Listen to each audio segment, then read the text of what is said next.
De niña tímida a reina valiente, el libro de Esther es inusual por dos razones.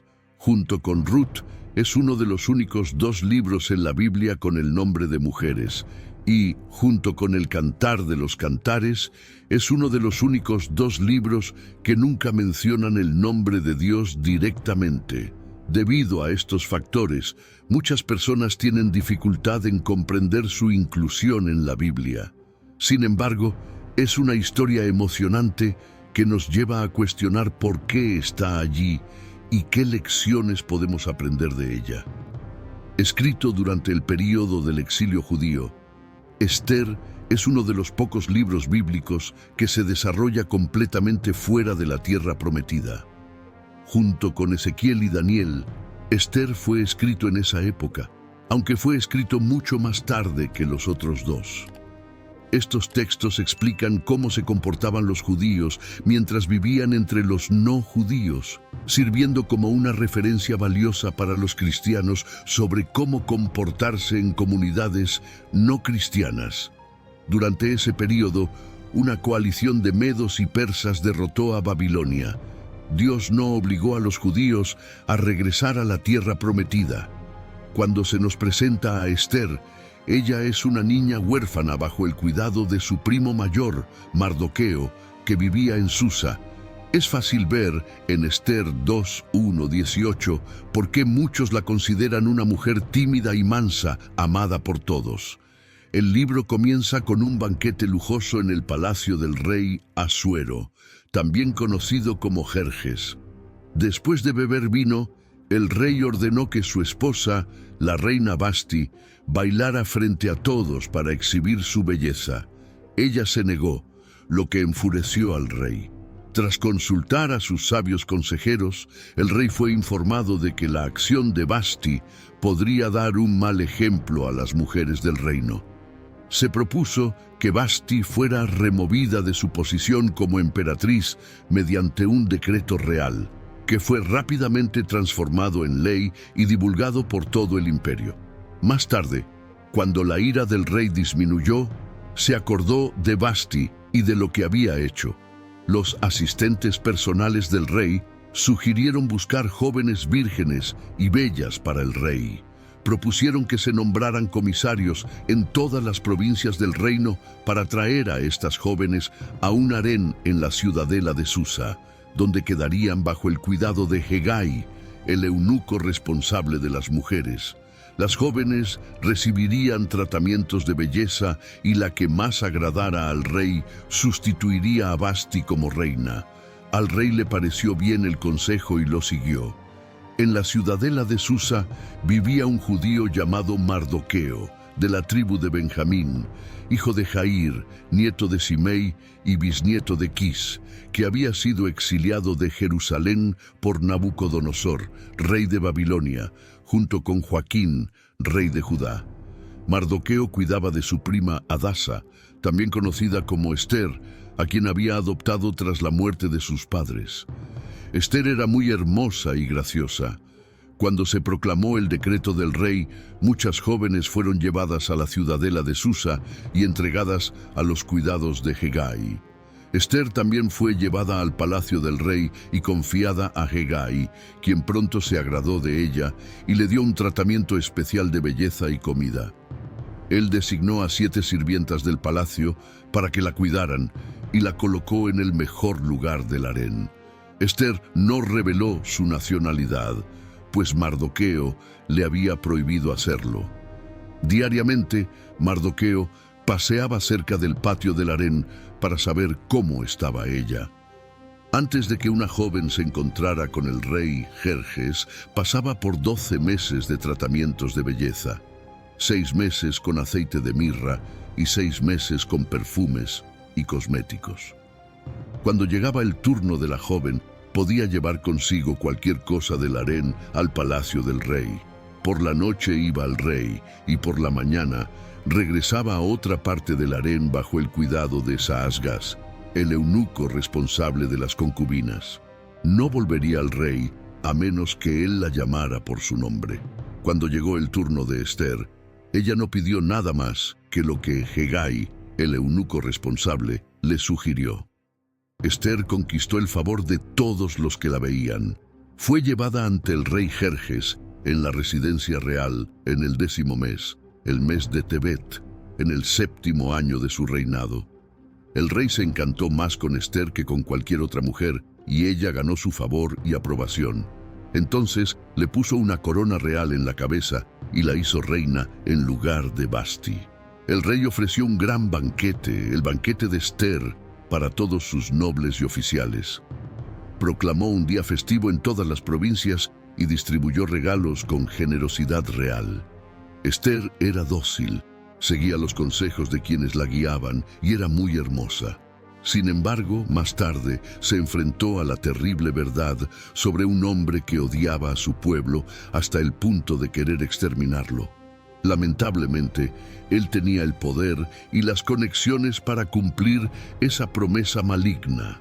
Después de estos eventos, el rey Jerjes honró a Amán, hijo de Amedata, el agagita, elevándolo a una posición superior a la de todos los otros nobles. Todos los oficiales reales en la puerta del rey se arrodillaban y rendían homenaje a Amán, pues así lo había ordenado el rey. Pero Mardoqueo se negaba a arrodillarse y rendir homenaje. Entonces, los oficiales reales le preguntaron repetidamente a Mardoqueo por qué desobedecía la orden del rey. A pesar de las insistencias, Mardoqueo continuaba desobedeciendo. Entonces informaron a Amán sobre la negativa de Mardoqueo, con la esperanza de ver si esa actitud sería tolerada, pues Mardoqueo les había dicho que era judío. Cuando Amán se dio cuenta de que Mardoqueo no se arrodillaba ni le rendía homenaje, se enfureció. Al descubrir que Mardoqueo era judío, Amán decidió que no bastaba con castigar solo a Mardoqueo. Quería exterminar a todo el pueblo judío esparcido por el reino de Jerjes. En el 12º año del reinado de Jerjes, en el primer mes, Nisán, Amán lanzó el Pur, esto es, sorteo, para determinar el día y el mes de la masacre, y la suerte cayó en el 12º mes, Adar. Entonces Amán dijo al rey Jerjes: «Existe cierto pueblo disperso y esparcido entre los pueblos en todas las provincias de tu reino, que se mantiene separado y cuyas costumbres son diferentes de todos los otros pueblos. No obedecen las leyes del rey. No es del interés del rey tolerarlos». El rey entonces quitó su anillo de sello y se lo entregó a Amán, hijo de Hamedata, el agagita, enemigo de los judíos, diciendo: «Guarda el dinero y haz con el pueblo como mejor te parezca». El 13º día del primer mes se convocó a los secretarios reales. Escribieron las órdenes de Amán a los sátrapas del rey, a los gobernadores de las provincias y a los nobles de los diversos pueblos, cada uno en su lengua. Las órdenes, escritas en nombre del rey Jerjes y selladas con su anillo, fueron enviadas por mensajeros a todas las provincias con la orden de destruir, matar y aniquilar a todos los judíos, jóvenes y viejos, mujeres y niños, en un solo día, el 13º día del 12º mes, Adar, y saquear sus bienes. Una copia del texto del edicto fue emitida como ley en cada provincia y divulgada a todos los pueblos para que estuvieran preparados para ese día. Los mensajeros partieron apresuradamente, conforme a la orden del rey, y el edicto fue emitido en la ciudadela de Susa. Mientras el rey y Amán se sentaban a beber, la ciudad de Susa estaba en gran confusión. Esther 3.1.15 nos revela una Esther feroz y audaz, conocida por su valentía al salvar a los judíos. Inicialmente, ella temía ir al tribunal del rey sin ser invitada, pues eso podría llevarla a la muerte. Sin embargo, su primo Mardoqueo le recordó que ella podría haber nacido precisamente para ese momento. Esther entonces decidió orar y ayunar, reuniendo valor para interceder por su pueblo. Esther 4.1.17 muestra a Mardoqueo en gran aflicción al saber del decreto, rasgando sus ropas y vistiéndose de saco y cenizas, lamentándose públicamente. No podía entrar en la puerta del rey vestido así, pero en todas las provincias los judíos estaban de luto, ayunando y lamentándose. Cuando los eunucos y asistentes de Ester le contaron sobre Mardoqueo, ella se angustió y le envió ropa, la cual él rechazó. Entonces, Ester llamó a Hatac, uno de los eunucos del rey, y lo envió a Mardoqueo para averiguar qué estaba pasando. Mardoqueo le explicó a Hatac el plan de Amán, incluyendo la cantidad de dinero prometida al tesoro real por la destrucción de los judíos, y le entregó una copia del edicto para mostrársela a Ester. Mardoqueo pidió a Ester que fuera al rey a implorar misericordia para su pueblo. Hatac regresó y le contó a Ester todo lo que Mardoqueo había dicho. Ester instruyó a Hatac que dijera a Mardoqueo: todos los oficiales del rey y el pueblo de las provincias saben que cualquier hombre o mujer que se acerque al rey en el patio interior sin ser llamado será condenado a muerte, a menos que el rey extienda su cetro de oro perdonándoles la vida. Ya han pasado 30 días desde que fui llamada para ver al rey. Cuando Mardoqueo recibió este mensaje, respondió: no pienses que por estar en el palacio tú escaparás entre todos los judíos. Si te callas ahora, el alivio y la liberación para los judíos surgirán de otro lugar. Pero tú y la familia de tu padre perecerán. ¿Quién sabe si no fue para un momento como este que llegaste a ser reina? Ester decidió entonces que todos los judíos debían ayunar con ella durante 3 días. Después de eso, se presentaría ante el rey, aunque eso pudiera significar su muerte. Ella declaró valientemente: si perezco, que perezca. Matthew Henry comenta sobre las palabras de Ester: aunque el peligro sea grande y claro, considerando la severidad de la ley y la incertidumbre de la mente del rey, y la severidad que él mostró a Vasti, aún así, en lugar de descuidar mi deber para con Dios y su pueblo, iré al rey, confiando en la providencia de Dios para mi seguridad y éxito. En tiempos difíciles, un cristiano no debe tener una visión derrotista, sino optimista, especialmente al acercarse al trono celestial para obtener gracia. El fatalismo es una mentalidad equivocada. Podemos acercarnos a Dios con valentía, pues el cetro del perdón fue extendido en la cruz. Hebreos 4:16 nos anima a acercarnos al trono de la gracia con confianza, para recibir misericordia y hallar gracia en tiempos de necesidad. En el tercer día, Ester se vistió con sus ropas reales y se posicionó en el patio interior del palacio, frente al salón del rey. Cuando el rey la vio, quedó complacido y le extendió el cetro de oro. Ester se acercó y tocó la punta del cetro. El rey le preguntó qué deseaba y dijo que hasta la mitad del reino le sería dado. Ester invitó al rey y a Amán a un banquete que ella había preparado. Durante la comida, el rey intentó descubrir qué quería Ester, pero ella pidió que regresaran al día siguiente para otro banquete, donde entonces revelaría su petición.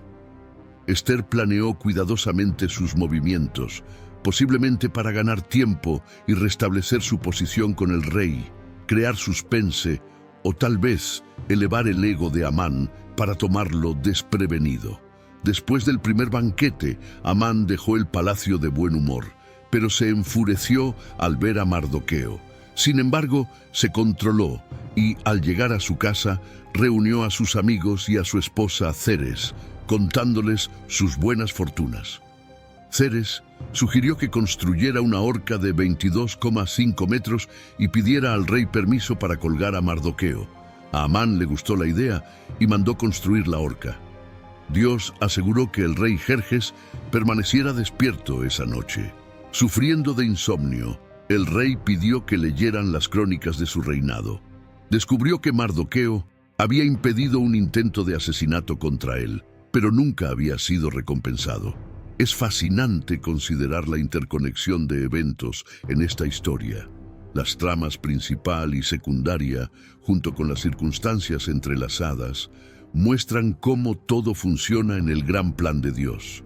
Él tiene el control total de la situación. Amán probablemente llegó al palacio por la mañana para proponer al rey Jerjes la ejecución de Mardoqueo. Coincidentemente, era el momento en que el rey deseaba recompensar a quien le había salvado la vida. Al entrar en la sala, Amán fue saludado por el rey, quien le preguntó, ¿qué debe hacerse con el hombre a quien el rey desea honrar? Amán, pensando que el rey se refería a él, sugirió un desfile grandioso y honores significativos. Sin embargo, el rey ordenó que Amán concediera esos honores a Mardoqueo, su enemigo. Así, Amán tuvo que desfilar por la ciudad honrando a Mardoqueo. Esto ilustra la verdad de Proverbios 16:18. El orgullo precede a la destrucción y el espíritu altivo a la caída. En la actualidad, hay un hombre a quien Dios se deleita en honrar: Jesucristo. La Biblia nos dice que toda rodilla se doblará ante Él y toda lengua confesará que Él es el Señor, para la gloria de Dios Padre. Filipenses 2:10. Tras ser humillado, Amán volvió a casa y contó a su familia sobre los eventos. Su esposa y amigos percibieron que los judíos tendrían éxito y que Amán estaba destinado al fracaso. A pesar de esto, Amán tuvo que apresurarse para la cena de Esther. En el segundo día del banquete, el rey preguntó nuevamente a Esther cuál era su petición. Esther reveló su deseo: si he hallado gracia ante tus ojos, oh rey, salva mi vida y la de mi pueblo, porque hemos sido vendidos para ser destruidos, muertos y aniquilados. El rey, sorprendido, preguntó quién había hecho tal cosa. Esther señaló a Amán diciendo: un adversario y enemigo, este vil Amán. El rey, furioso, salió al jardín del palacio mientras Amán imploraba por su vida a Esther. Cuando el rey regresó, vio a Amán caído en el sofá donde estaba Esther y exclamó: ¿incluso intenta acosar a la reina en mi presencia? Inmediatamente cubrieron el rostro de Amán. Arbona, uno de los eunucos, informó al rey sobre la horca que Amán había preparado para Mardoqueo. El rey ordenó que Amán fuera colgado en ella. Así, la furia del rey se calmó. Esther recibió la casa de Amán y Mardoqueo tomó su posición. Aunque Amán estaba muerto, su decreto maligno seguía en vigor. Esther, arriesgando nuevamente su vida, se presentó ante el rey para implorar por su pueblo. El rey le extendió el cetro de gracia y permitió que ella y Mardoqueo redactaran un nuevo decreto para neutralizar el anterior, ya que un decreto sellado por el rey persa no podía ser revocado. Entonces, los escribas reales redactaron el nuevo decreto. Los escribas reales fueron convocados y Mardoqueo redactó un nuevo decreto que concedía a los judíos el derecho a defenderse. Esta nueva ley se distribuyó rápidamente por los rincones más lejanos del reino, utilizando caballos reales veloces. Mardoqueo, dejando atrás sus ropas de luto, salió del palacio vestido con ropas magníficas. La noticia de este cambio repentino llenó de alegría a los judíos, mientras que el resto de la población estaba llena de temor. Muchos gentiles se convirtieron al judaísmo, temiendo ser vistos como enemigos. Cuando llegó el día señalado, los judíos se unieron en sus localidades y derrotaron a sus enemigos. Incluso los príncipes y gobernadores ayudaron a los judíos, pues temían a Mardoqueo, ahora el segundo hombre más poderoso del reino. Esther pidió al rey Jerjes que permitiera a los judíos en Susa un día más para eliminar cualquier amenaza restante y exigió que los cuerpos de los 10 hijos de Amán fueran colgados públicamente. El libro de Esther termina con la exaltación de Mardoqueo. Es notable que no haya registro de su muerte, un contraste con la mayoría de las historias de grandes hombres que generalmente incluyen un obituario. Mardoqueo estaba dedicado al bienestar de su pueblo y al ser elevado a la posición más alta bajo Jerjes, usó su influencia para promover la prosperidad de Israel. En muchos aspectos, él prefiguraba a Jesús, quien, sentado en su trono de gloria, usa su poder para el bien de su pueblo. Cada cristiano debe ser como Mardoqueo, esforzándose al máximo por la prosperidad de la iglesia. Algunos son colocados en posiciones de riqueza e influencia para honrar al Señor y testificar de Jesús ante grandes hombres. Otros tienen el privilegio de la comunión íntima con el Rey de Reyes y deben recordar orar diariamente por el pueblo de Dios, que a menudo está débil, dudoso, tentado y desanimado. El libro de Esther no es solo una buena historia. Está en la Biblia para mostrarnos la importancia de ser valientes en posiciones públicas. Esther es un ejemplo de obediencia, humildad, modestia y lealtad.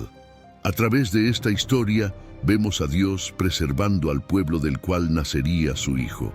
El ayuno y la oración de los judíos, la confianza de Mardoqueo en la soberanía de Dios y la secuencia de eventos aparentemente coincidentes muestran la mano de Dios.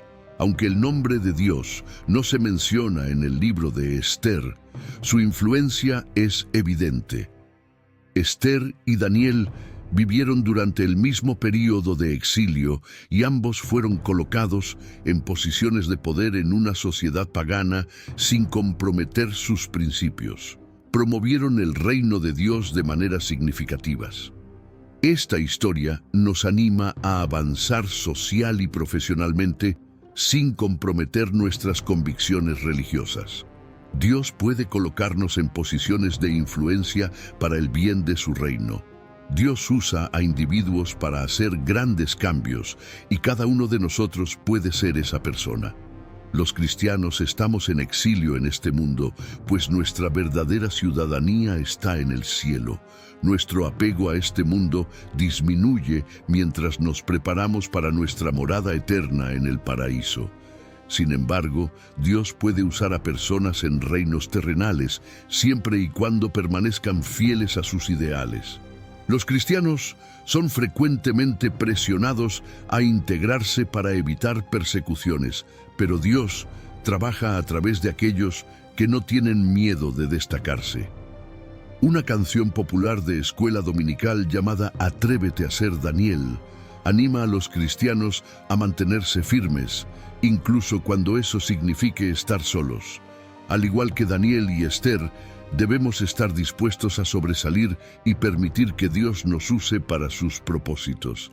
Tanto Daniel como Esther estaban preparados para dar sus vidas en lugar de negar a Dios o comprometer su confianza en Él. Dios puede preservar a su pueblo. Él protegió a Daniel en el foso de los leones y libró a Sadrac, Mesac y Abednego del horno ardiente.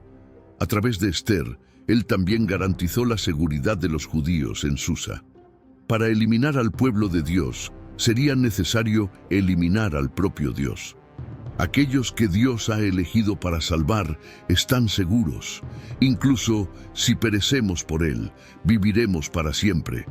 Podemos estar seguros de que la Iglesia continuará existiendo eternamente. El mundo está bajo el control de Dios y el Evangelio cristiano es el Evangelio del reino.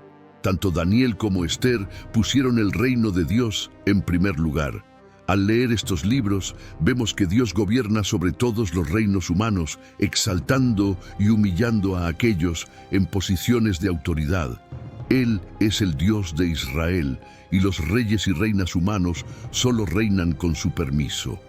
Hay reinos humanos en el presente, pero también habrá el reino divino en el futuro, cuando Dios asuma el gobierno mundial, sustituyendo todos los reinos actuales. Es importante reconocer que el trabajo de Daniel y Esther aún no está completo. Mostraron integridad mientras servían como líderes en el imperio pagano, y Dios los recompensará, resucitándolos para gobernar en el reino que Él establecerá. Cuando Jesús regrese a la tierra, Esther estará allí con Él. Así, debemos leer la Biblia no solo por su contenido histórico, sino como una guía para la vida. Un día tendremos la eternidad para conocer a estos santos de Dios y reinaremos junto a ellos y al Hijo del Hombre en el trono. todos los fieles serán usados nuevamente para compartir el gobierno en el reino de Cristo. No importa lo asustados, tímidos o avergonzados que estemos, Dios puede usarnos para cumplir sus planes y traer liberación a otros. La historia de Esther nos enseña sobre coraje, fe y providencia divina, mostrando que Dios está siempre presente, incluso en las circunstancias más difíciles. La vida de Esther es un testimonio de que Dios puede usar a cualquiera de nosotros, independientemente de nuestras debilidades y miedos, para realizar sus propósitos. Al reflexionar sobre estas lecciones, vemos que la fe y la obediencia son poderosas. Esther no solo salvó a su pueblo, sino que también mostró que el verdadero coraje viene de confiar en Dios por encima de todo. Su disposición a arriesgar su propia vida por amor a su pueblo es un ejemplo sublime de sacrificio y devoción. Que podamos ser valientes como Esther, confiando en que Dios está en control y listos para actuar con amor y justicia, independientemente de las circunstancias. Recordemos que, al igual que Dios usó a Esther para salvar a su pueblo, Él también puede usarnos para realizar grandes hechos, si confiamos y obedecemos. Y hoy, si deseas reconciliarte con Jesucristo o iniciar una nueva jornada hacia la salvación eterna, comenta aquí abajo: Te acepto, Señor Jesús, como mi único y suficiente Señor y Salvador de mi vida. Hasta la próxima.